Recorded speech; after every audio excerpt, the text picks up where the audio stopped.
Engine को एक bird अगर टकराए तो उसको फाड़ के भी निकल जाता है। जो पायलट मेडे मेडे मेडे के अल्फाज कह दे, सब जहाज़ों पे उसको तरजीह दी जाती है, सब एजेंसीज अलर्ट हो जाती हैं। अस्सलाम वालेकुम नाज़रीन, मैं हूं आपकी मेज़बान अरूसा खान और आप देख रहे हैं डेली पाकिस्तान। कराची में एक इंतहाई अफसोसनाक तैयारा हादसा पेश आया जिसमें मुतादिद अफराद अपनी जानें गंवा चुके हैं। PIA का तैयारा 8303 लाहौर से 1 बजे उड़ा और 2:45 पर उसने कराची एयरपोर्ट पर लैंड होना था, लेकिन उससे पहले तैयारा पायलट के कंट्रोल से बाहर हो गया और लैंडिंग गियर में मसला होने की वजह से तैयारा हादसे का शिकार हो गया। इस हादसे को लेकर आपके मेरे हम सब के ज़हनों में बहुत से सवालात हैं और इन सवालात के जवाबात जानने के लिए हमारे साथ मौजूद हैं एयर वाइस मार्शल साजिद हबीब साहब। साजिद हबीब साहब x air force pilot, qualified aviation safety और एक्सीडेंट इन्वेस्टिगेशन एक्सपर्ट रहे हैं। इसके अलावा पाकिस्तान सिविल एविएशन के एडिशनल डायरेक्टर जनरल और एक्टिंग डायरेक्टर जनरल भी रहे हैं। इनसे हम जानेंगे कि कौन सी ऐसी चीज़ें थी जिसकी वजह से ये हादसा पेश आया और इसके अलावा जो हादसे से पहले मेडे कॉल थी उसका क्या मतलब होता है, और 4 मंजिला इमारत की वजह से भी कहा जा रहा है कि ये हादसा पेश आया। तो क्या 4 मंजिला इमारत भी एयरपोर्ट की हदूद में तामीर करना जायज़ है या नहीं, ये सब सवालात और इनके जवाबात हम जानते हैं। अस्सलाम वालेकुम सर। वालेकुम अस्सलाम। मेरा पहला सवाल ये है कि जहाज़ को ये हादसा पेश आया तो जहाज़ कितना चला हुआ था, कितना पुराना था, और अगर जहाज़ पुराना था तो क्या पुराना जहाज़ एक कमर्शियल फ़्लाइट के लिए उड़ाना चाहिए? सबसे पहले बात ये कि जो भी जहाज़ पाकिस्तान में किसी भी एयरलाइन या किसी भी के पास वो उड़ने के लिए मंगवाया जाता है या आता है किसी एयरलाइन के पास, किसी फ्लाइंग क्लब के पास, तो उसकी बड़ी स्ट्रिक्ट रूल्स और रेगुलेशंस हैं, उसकी लाइफ डिफाइंड है, उसके कंपोनेंट्स की लाइफ डिफाइंड है। तो उसको मीट करते ही कोई जहाज़ जो है वो पाकिस्तान में आके किसी भी तरीके से लीज़ पे आए या ख़रीदा जाए तो वो फ्लाई कर सकता है। सर, जहाज़ एक कमर्शियल फ़्लाइट के लिए उड़ रहा है और उसमें वो 100 से ज़ायद पैसेंजर्स को वो लेके जा रहा है, तो जहाज़ को उड़ने से पहले उसकी मुरम्मत, उसकी मेंटेनेंस, तो ये सब किसकी ज़िम्मेदारी होती है? देखिए, बुनियादी तौर पे जो जहाज़ जिस भी कंपनी का या एयरलाइन का होता है ये उनकी ज़िम्मेदारी होती है, और उनकी जो टीम होती है, जो उनकी इंजीनियरिंग टीम होती है, वो बड़े स्ट्रिक्ट रूल्स के तहत करती है। न सिर्फ उसकी मेंटेनेंस होती है, उसमें जो मेंटेनेंस की क्वालिटी है उसको मॉनिटर किया जाता है। फिर क्वालिटी मैनेजर अश्योर करते हैं कि क्वालिटी काम की अच्छी हो, फिर क्वालिटी को कंट्रोल भी किया जाता है। फिर उसके बाद हर जहाज़ को हमारा जो पाकिस्तान सिविल एविएशन का जो एयर वर्दीनेस का डिपार्टमेंट है वो उसको चेक करता है, और फिर हर जहाज़ के कंपोनेंट की लाइफ होती है, हर जहाज़ के बहुत रेगुलर पीरियोडिक चेक्स होते हैं। तो ये सारे चेक्स से गुज़र के ही एक जहाज़ जो है वो उड़ान के काबिल डिक्लेयर किया जाता है।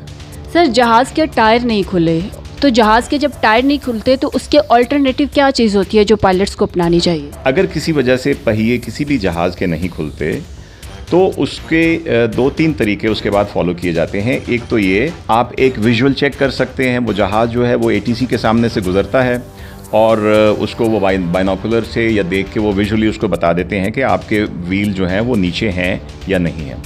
अगर किसी वजह से नहीं है तो फिर इसका प्रोसीजर होता है जो इनको रीसाइकिल करते हैं। अगर वो किसी वजह से नहीं खुले मेन सिस्टम से तो उनके बैकअप सिस्टम होते हैं।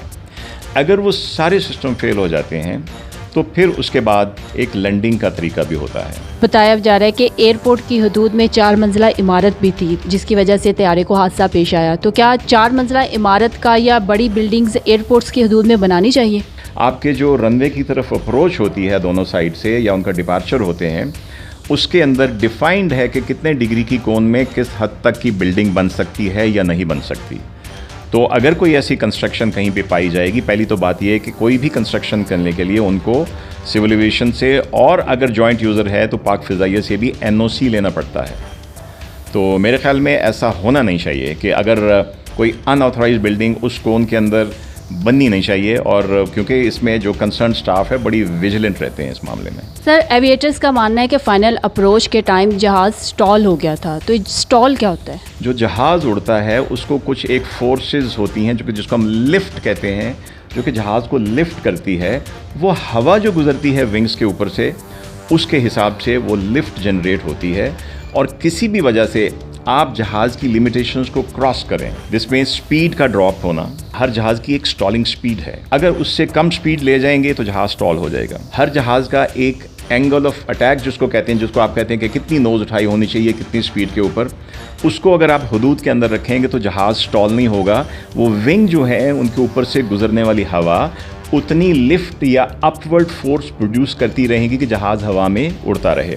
अगर आप उससे एक्सीड कर जाते हैं या स्पीड उससे ड्रॉप हो जाती है तो वो स्पीड में उतनी, उस हवा में इतनी पावर नहीं होती कि जहाज़ को हवा में रख सके, तो वो जब गिर जाता है यानी कि वो लिफ्ट ख़त्म हो जाती है, उसको कहते हैं स्टॉल हो जाना। सर, जो मफरूज़े सामने आ रहे हैं इस हादसे के, उसमें एक मफरूज़ा ये भी है कि बर्ड स्ट्राइक भी हो सकती है इस हादसे की वजह, तो बर्ड स्ट्राइक क्या होती है? देखिए, बर्ड स्ट्राइक जो है ये बहुत से फ़ज़ाई हादसात की वजह है, जिसके लिए बार बार लोगों को कहा जाता है कि अपने एयरपोर्ट के अतराफ़ में कचरा ना फेंकें, ऐसी चीज़ें ना फेंकें, क्योंकि बर्ड जो है, जो स्पीड है और जो एक का साइज़ है, वो जहाज़ का है या बर्ड का है, वो दोनों मिलके इतनी ज़ोर का इम्पैक्ट फोर्स क्रिएट करते हैं कि वो जहाज़ को एट टाइम्स उसके इंजन को एक बर्ड अगर टकराए तो उसको फाड़ के भी निकल जाता है। अगर रनवे के अतराफ़ में बर्ड्स उड़ रहे हैं और बर्ड ऐसी जगह स्ट्राइक करता है जो इंजन के अंदर से गुजर जाए तो इंजन की पावर ख़त्म हो सकती है। कहते हैं कि जहाज़ एक दफ़ा रनवे पे आया है और रनवे पे आने के बाद वो दोबारा से फ़िज़ा में उड़ा है, तो बेली लैंडिंग उसको कहा जा रहा है। तो ये बेसिकली वो मेन प्रोसेस क्या होता है बेली लैंडिंग का? फाइनली आपके जहाज़ के लैंडिंग एरिया पहिए नहीं निकल रहे, तो अब आप क्या करते हैं? अब आपको जहाज़ को लैंड तो कराना है, तो फिर आपको जब उसके बगैर व्हील्स के लैंड कराते हैं तो उसको कहते हैं बेली के ऊपर लैंड कराने को बेली लैंडिंग कहते हैं। लेकिन उसके कुछ फिर प्रोसीजर्स होते हैं, उसमें रनवे को फोम भी करते हैं ताकि रनवे के सरफेस और जहाज़ की रगड़ की वजह से आग ना लगे। कैप्टन को अपना जो फ्यूल है उसको बर्न करना पड़ता है फ्रा में उड़ते उड़ते, ताकि वो बिल्कुल मिनिमम हो जाए और आग का जो खदशा है लैंडिंग के बाद वो कम से कम हो। तो बग़ैर पहियों के जब आपको मजबूरी में लैंड करना पड़े तो उसको हम बेली लैंडिंग कहते हैं। किसी भी तैयारे को हादसा पेश आता है तो हादसे के बाद कहा जाता है कि ब्लैक बॉक्स मिलेगा तो तहकीकात होगी, तो ब्लैक बॉक्स क्या होता है? ब्लैक बॉक्स बेसिकली एक, आप यूँ समझ लें कि फ़्लाइट डेटा जो भी जहाज़ का उसको स्टार्ट करने से लेके आखिर तक वो लैंडिंग है या खुदा न खास्ता एक्सीडेंट है, उसकी एक एक चीज़ को रिकॉर्ड कर रहा होता है, उसको फ़्लाइट डेटा रिकॉर्डर कहते हैं। फिर इसी तरह एक कॉकपिट वॉइस रिकॉर्डर होता है, इसको आप मिला के आप ब्लैक बॉक्स एक आम जुबान में कहते हैं, क्योंकि इसके अंदर एक एक चीज़, जहाज़ किस वक्त किस हाइट के ऊपर था, किस स्पीड के ऊपर था, इसी तरह पायलट्स की आवाज़ें, उनकी कॉल्स, ये सारी चीज़ें रिकॉर्ड होती हैं।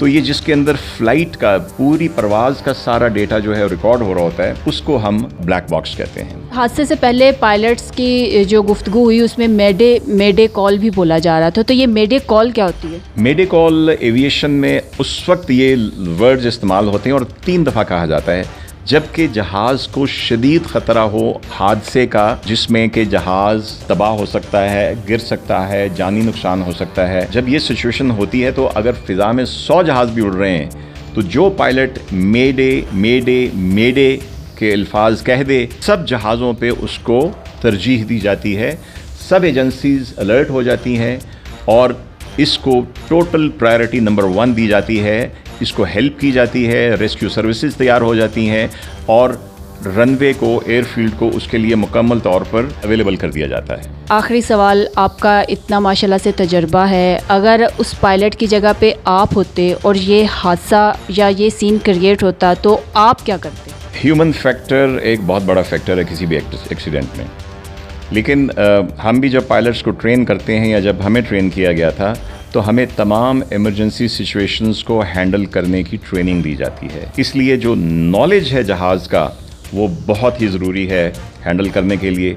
तो मैं या कोई भी होता तो हम अपने एक्सपीरियंस और नॉलेज के हिसाब से, सिचुएशन के हिसाब से उसको हैंडल करने की कोशिश करते और बाकी अल्लाह के हाथ में है। बहुत शुक्रिया सर।